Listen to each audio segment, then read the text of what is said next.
لا إله إلا الله، لا إله إلا الله، لا إله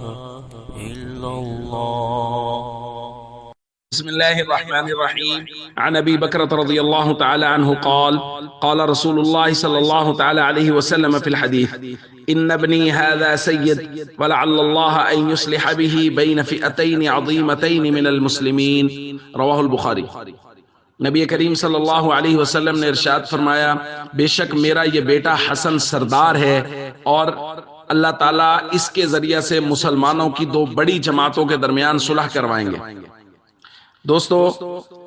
حضرت ابو بکرہ فرماتے ہیں، رأیت رسول اللہ صلی اللہ علیہ وسلم علی المنبر، میں نے حضور کو دیکھا، حضور منبر پر تشریف فرمایا، والحسن بن علی الی جنبی، اور حضرت حسن حضور کے ساتھ منبر پر ہی حضور کے پہلو میں بیٹھے ہوئے، وہو یقبل علی الناس مرۃ وعلیہ اخری، حضور کبھی حضرت حسن کو دیکھتے ہیں، کبھی لوگوں کو دیکھتے ہیں۔ پھر حضور نے یہ ارشاد فرمایا، ان ابنی ھذا سید، میرا یہ بیٹا سردار ہے۔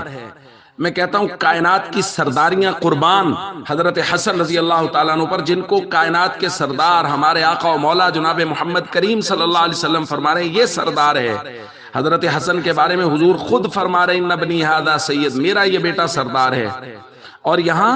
حضرت سردار کہا اللہ کے نبی صلی اللہ علیہ وسلم نے، اس لیے کہ سید اور سردار وہ ہوتا ہے جو صحیح اور درست فیصلہ کرے۔ اور اس سردار کہنے کے بعد حضور نے ایک فیصلے کا بھی ذکر کیا کہ ایک وقت آئے گا کہ مسلمانوں کی دو جماعتوں کے درمیان اسی سردار بیٹے کے ذریعے سے صلح ہوگی، اور وہ وقت آیا جب حضرت امیر معاویہ رضی اللہ تعالیٰ عنہ کے ہاتھ پر حضرت حسن رضی اللہ تعالیٰ عنہ نے بیعت کی،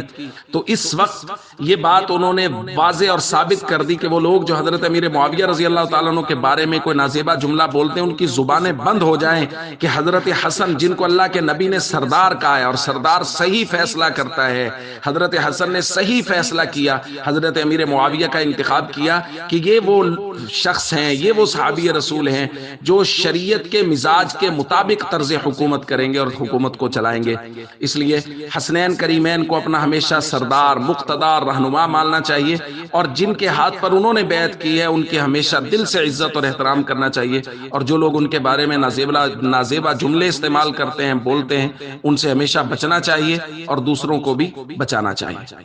السلام علیکم ورحمۃ اللہ وبرکاتہ۔